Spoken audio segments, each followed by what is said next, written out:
Hello ladies and gentlemen, and welcome back to Georg Mack Plays the Classics.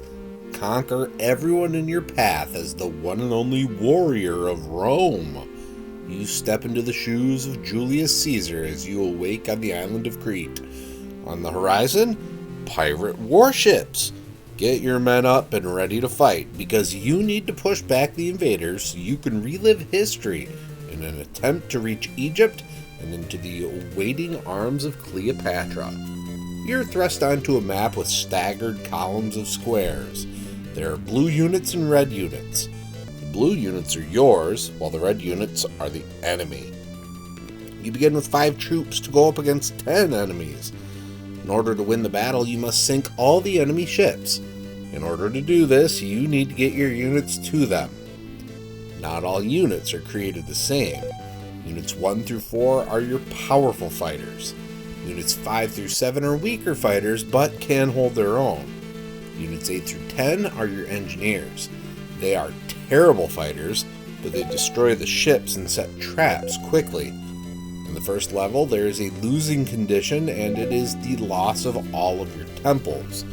You need to keep at least one intact in order to win.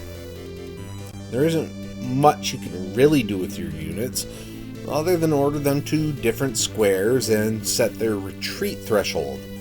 As long as you're winning the fights, you can be happy, but occasionally you need to back off and rest.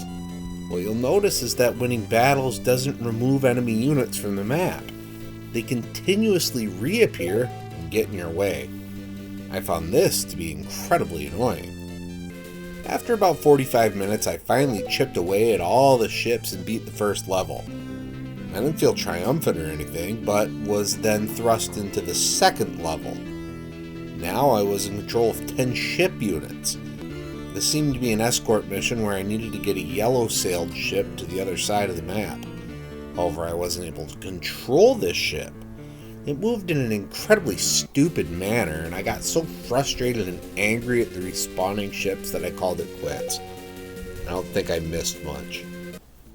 When it comes to grading Warrior of Rome on Sega Genesis, graphics get a 1.0. The map graphics are 8-bit, the battle scenes are poorly animated, and the cutscenes are kinda nice. Sound gets a 1.0. The music isn't great, and it repeats a lot, which is annoying because the levels are very long. Gameplay gets a 1.0. What you can do is extremely shallow. Move units, if you're lucky, and wait. A lot. Difficulty gets a 1.5. Do you have the patience for never-ending enemies? If so, you can probably get through.